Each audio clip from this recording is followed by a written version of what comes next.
The hell This is is in my an beard? article. This is an article by Etan Golubtchik. Etan Golubtchik. Golubtchik. I think he lives in Fairlawn. That's what it says.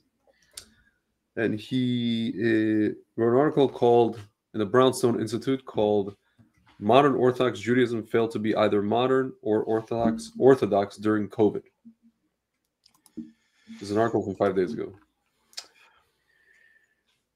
In light of Jeffrey Tucker's recent article, among others, which criticized his tribe of elite libertarians for their failed response to the COVID crisis, I would like to offer a detailed critique of my own tribe and its failed response.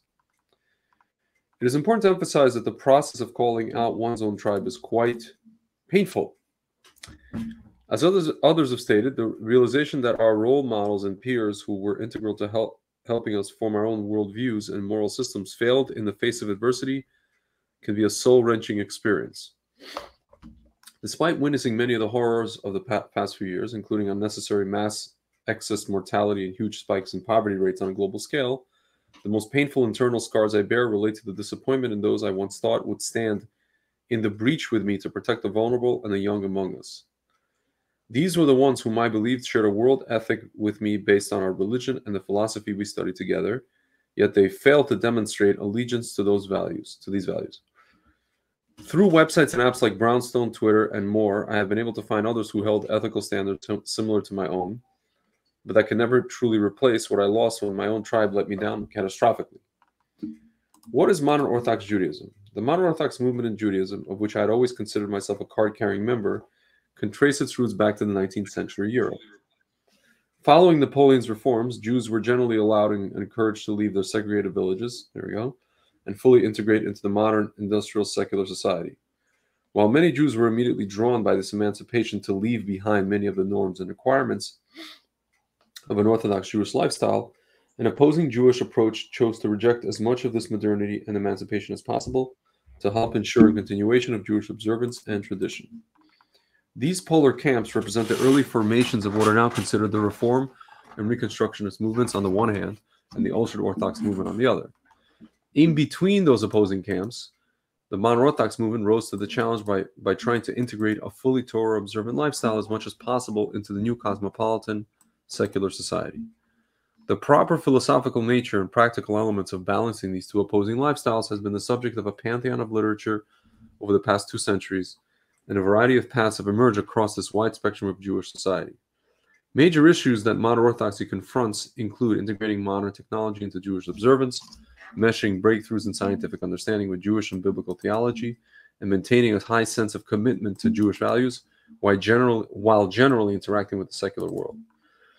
This integration requires not only high levels of understanding of Jewish law and theology, but also high level of understanding of science and modern culture.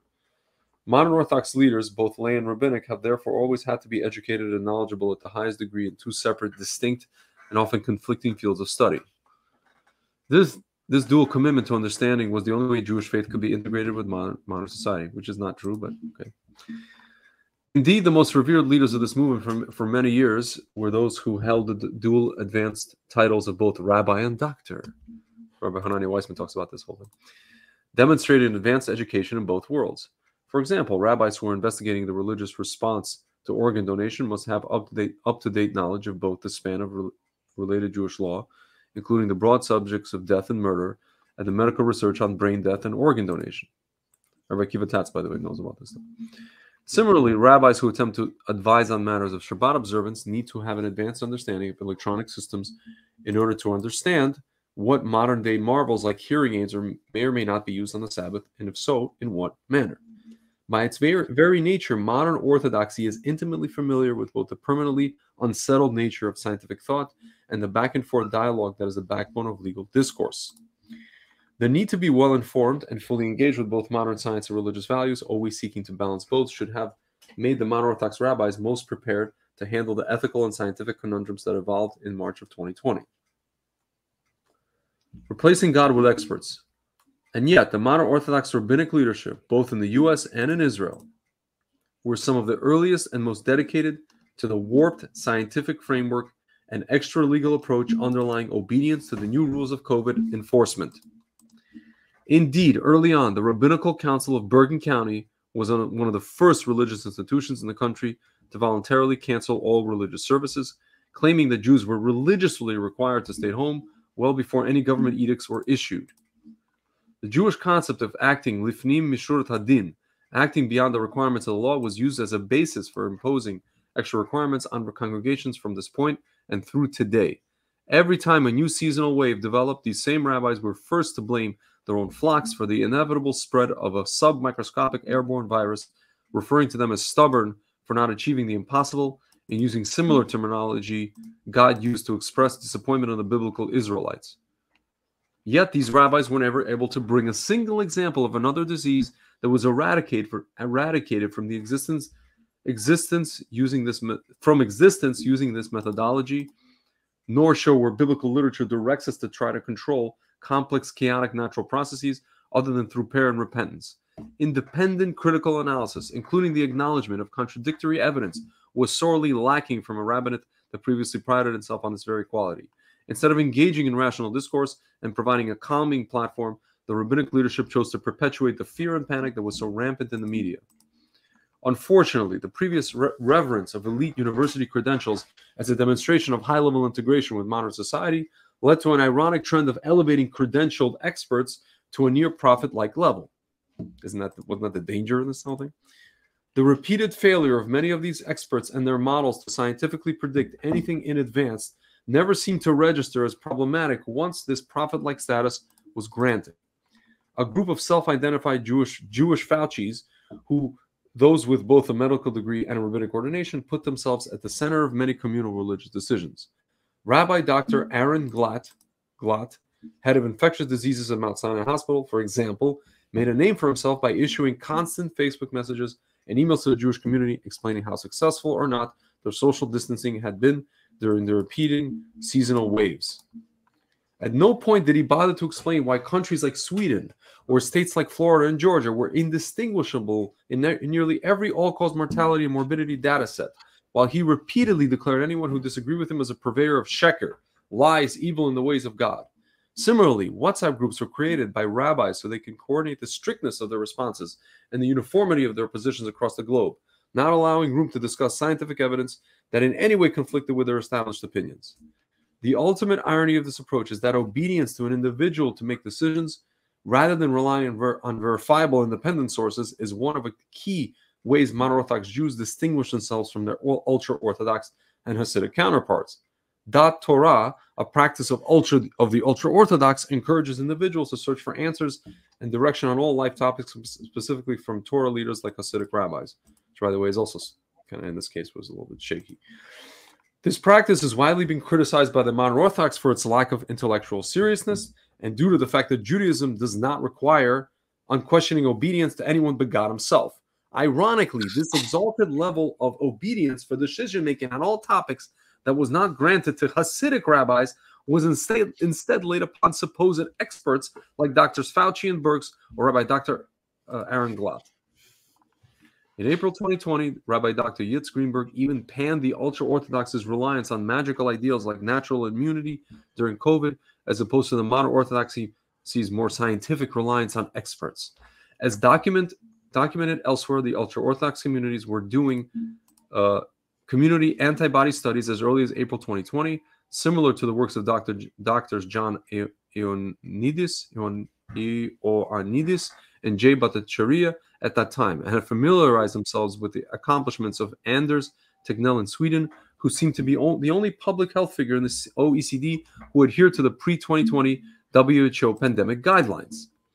To this day, I'm still unsure how Greenberg or anyone else in the modern Orthodox community believe that if we just obeyed the experts and stay home, then a few quadrillion viral particles would magically disappear from circulation. When the novel vaccines came along, and the modern Orthodox community again displayed its complete disinterest in independent research or verification.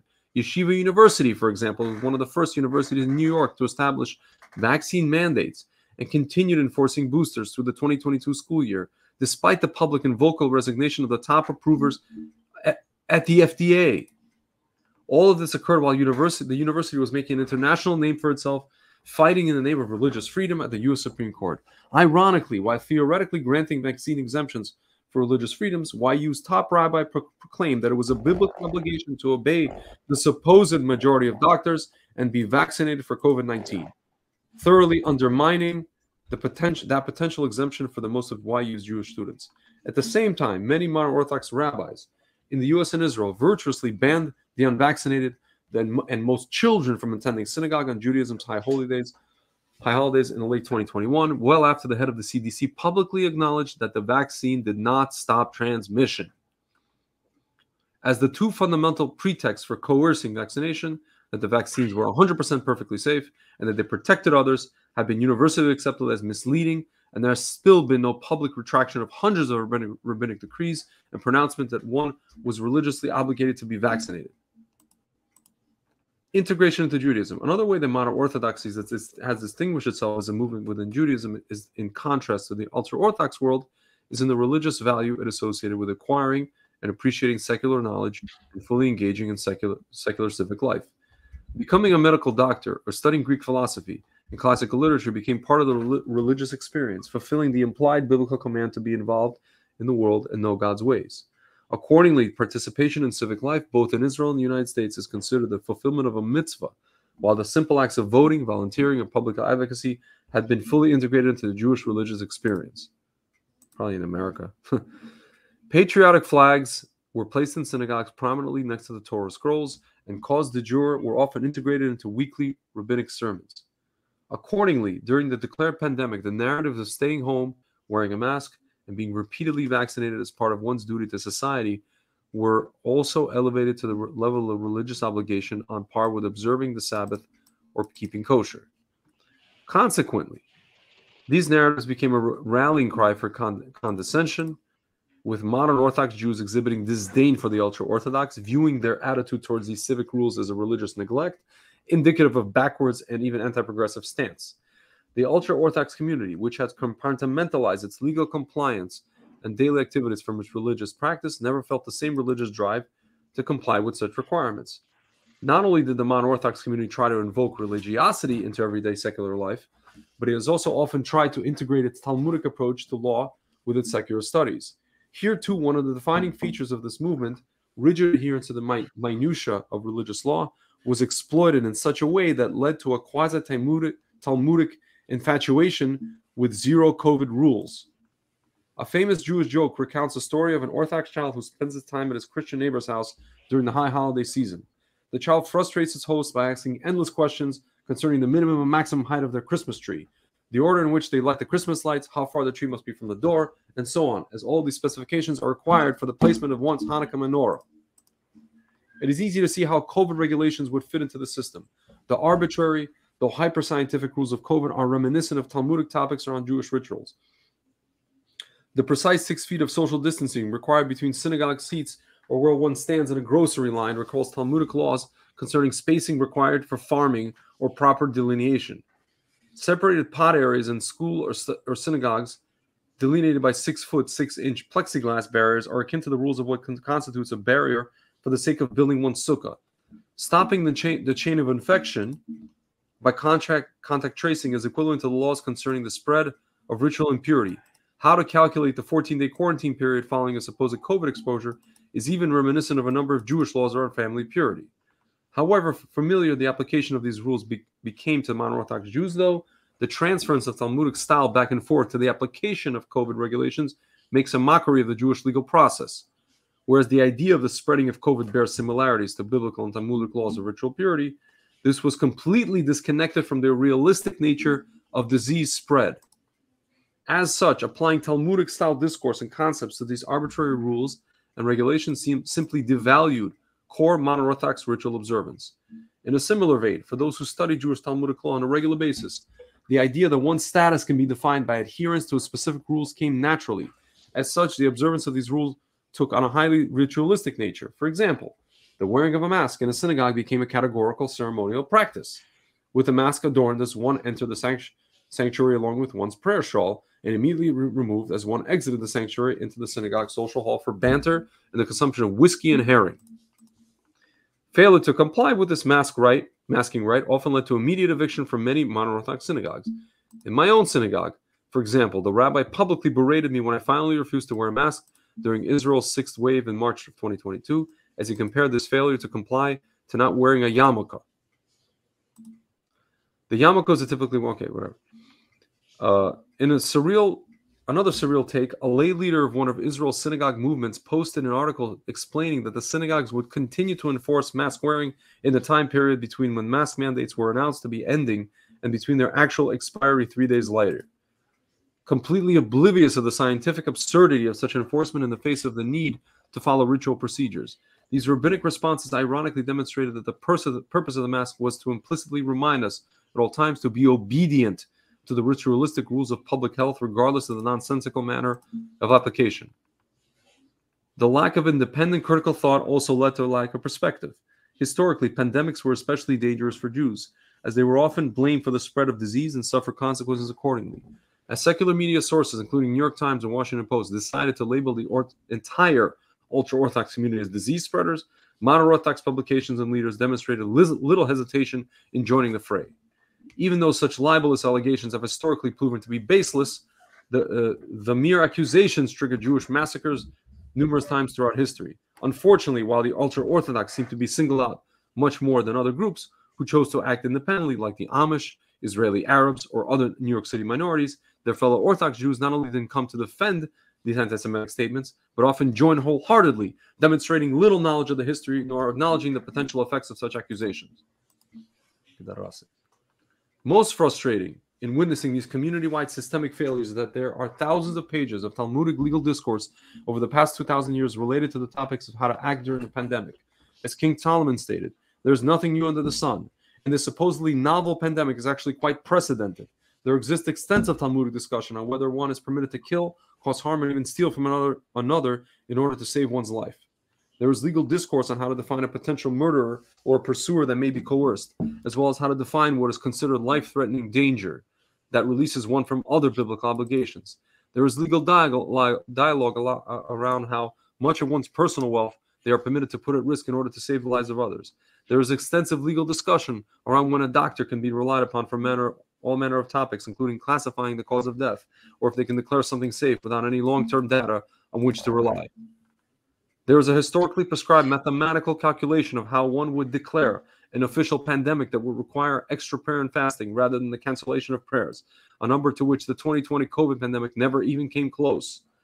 There is even legal precedent on how to treat worn apparel, which some people consider protective from disease, though has never demonstrated to be successful doing so scientifically. All of these legal discussions were summarily ignored by modern Orthodox rabbis in the face of COVID-19 and the wild speculation that the world was facing a cataclysmic disaster. The lack of intellectual integrity involved in researching both the scientific basis and Jewish legal precedent for the pandemic rules is indicative of a much greater failure in the modern Orthodox community. Rabbis who were previously known to study complicated matters in depth for weeks on end before developing solutions to modern problems relative to modern-day practice demonstrated no interest in researching primary sources on COVID, relying solely on media and highly biased expert sources when faced with panic and uncertainty. A movement built on the concept of excelling in both the secular and religious realms of thought was shown that it has achieved neither, instead degenerating into simply another community trying to coerce its own form of morality. As part of a greater global trend, the growing matter in the modern Orthodox circles was the increasing need to accept all natures of Jews and other faiths as they are, in many ways the antithesis of the communal coercion of morals normally associated with the ultra-Orthodox ghetto mentality. Yet in the end, they prove no different, except in which virtue-signaling morality they choose to coerce. Conclusion: unlike other religions, Judaism's holiest of days are focusing on the idea of repentance on both the personal and communal levels. Jewish repentance generally requires three things: acknowledgement of fault, an attempt to make amends, and a commitment to not err in the same manner again.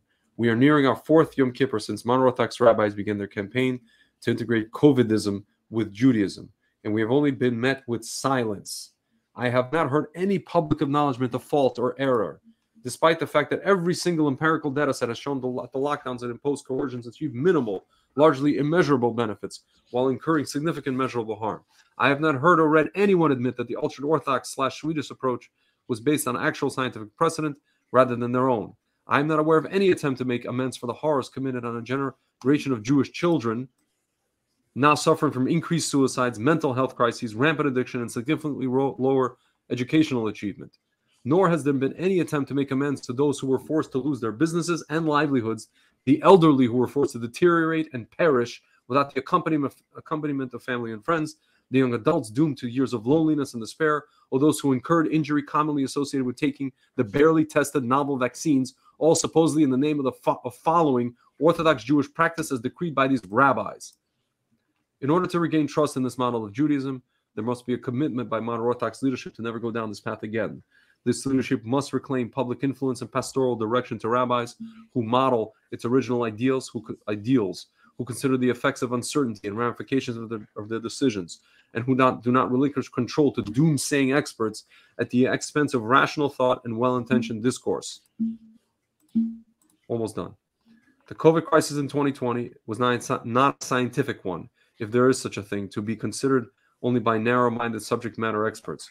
Questions we were confronted with included: how do we act in the face of adversity? How would we treat outsiders and those within our own community when struck with fear and panic? Can and should the physical, financial, and psychological and developmental well-being of the young and vulnerable be sacrificed for the uncertain benefit of a select older few? Who do we turn to when faced with the uncertainties of an oncoming possible natural disaster? By the way, your brother says, well, if you sacrifice kids in favor of old people, you have a pagan society. These challenges were faced as a society were theological and ethical in nature, the wheelhouse of religious and community leaders as they had been for thousands of years prior. Answering these questions required humility, patience, perspective, and proactive rather than reactive decision-making. Modern Orthodoxy, with its history of trying to integrate modern science with allegiance to Torah values and God, was uniquely primed to evaluating balancing scientific uncertainty with a faith-based morality.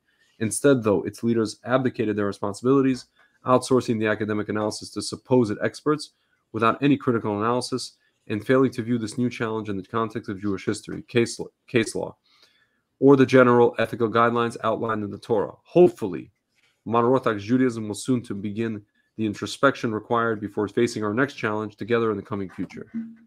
I will add, highly unlikely. They're a bunch of leftists, most of them at this point. Not all of them, many of them. We'll see them. They're not leftists. I know at least as many modern Orthodox people as you do. Okay. Don't give me that bullshit. Oh, you haven't been around for a while. No, I'm not. Okay. So, but it didn't matter because right and left both made the same stupid, decisions when it came down to it with the COVID. Okay. Folks, just so you understand, the last time that the modern Orthodox community had a leader, when did Rabbi Soloveitchik pass away? Wait a second.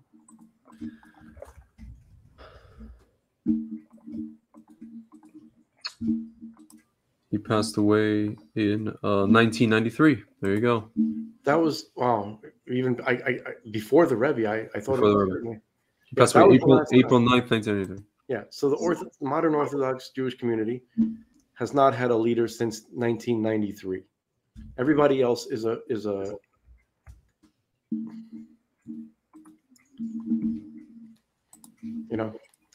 Yeah. I'm trying to stop myself. Try to be a little softer, but let's say the people who were, the congregation rabbis who made those, those decisions are all frauds, or either frauds or they're incompetent. But they're certainly frauds. Some of them were certainly frauds. And look, every single institution, like think about it like this. How many institutions really are there? Right? Like, let's say you want to take control of the world, right? Okay, so you take control of Washington. Okay, you take control of the primary religious institutions, right? Christianity, Judaism, and in America, Islam is not, it's not yet, we're not talking France, right? So it's still relatively minimal, okay? Primarily Christianity. And in the tri-state area, Judaism, all right? In that one little area. is it really that hard to infiltrate a couple of institutions? So the Gnostic fruitcakes that we've been trying to learn ourselves about, and hopefully, you, the folks at home, are also learning while we're learning. You're joining us on this journey. They've infiltrated all the primary institutions of Western society. Okay, it took a long time, right? But the infiltration was complete in 2019, 2020. Yeah. Okay, and that's like they're like, okay, Yeah. we've taken over enough of the institutions. We have our people installed. Yeah. The World Economic Forum people. Yeah. And dude, I was talking to somebody about YU, and I was telling them, why I don't want to come near YU, because besides the smacks thing, they even had a debate. Can you imagine if YU had a debate 20 years ago on whether or not to have an LGBTQ club? And you know what they decided to do? Instead of banning LGBTQ, they banned all the clubs. They copped out, basically. They were just like, oh, we're not going to have any clubs, officially. This is YU today. It's not a religious university. It's not religious. I have a friend, he used to date girls in whatever, we lived in Crown Heights, and he used to come home, and he used to, when he realized that a girl wasn't religious, he used to say, she's not religious, bro. YU is not religious, bro. You're not religious, bro. YU probably fell around in the 90s after Rabbi Soloveitchik passed away. Yeah. That was it. That's when, that's when the world fell. By the way, Rabbi Soloveitchik, we should do a minor biography on him, like quickly, let's read about him for a second. Yeah. But, he was the leader of the Modern Orthodox Jewish community, who was excellent friends with the Lubavitcher Rebbe, who was the leader of the Hasidic Jewish community. This is I'm just going to read the Wikipedia entry. He was a major, he lived from 1903 to 1993. He was actually born in Grodno, which is it was part of born in 1883. No. What do you mean? Oh, wait. He was born in 1903. 1903. Okay, wow. He's almost the same age as the Rebbe. He was 90 years old when he passed away. So he was born in present-day Belarus. Well, what's now present-day Belarus, Russian Empire. He passed away in Boston, actually. So it's crazy. His wife passed away in 1967. So he was alone for like a number of years, 20-some years. He says it came from rabbinic. Okay, he was a scion of Lithuanian Jewish Soloveitchik rabbinic dynasty. He was a rabbi, Talmudist, modern Jewish philosopher, Rosh Yeshiva of Rabbi Isaac Elchanan Theological Seminary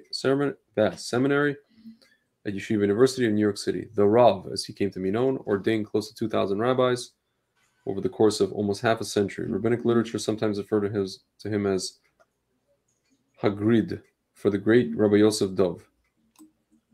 He served as an advisor, guide, and mentor and role model for tens of thousands of Jews, both as a Talmudic scholar and as a religious leader. He is regarded as a seminal figure by modern Orthodox Judaism.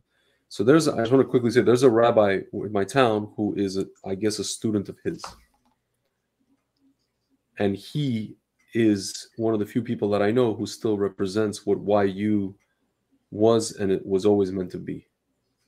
People tell me, oh, look at Rabbi so-and-so, he's YU. I go, he is what YU was. He's not what YU is today. Folks, I just want to tell you, I feel like I need to say this. Rabbi Soloveitchik, if he were with us today, would literally walk up to whoever is running YU right now and smack the shit out of him. He would shove them through a fish tank. I'm serious. I'm not even exaggerating. He would slap them through a motherfucking wall. So speaking of Oded Fair, don't kill my fish. You see a big rabbinical hand come across, just knocking Rav dudes out. Rav Kook would smack people in Israel. Rabbi Soloveitchik would smack people in YU. The Rebbe would smack select few Lubavitchers. Every rabbi, if he was alive today.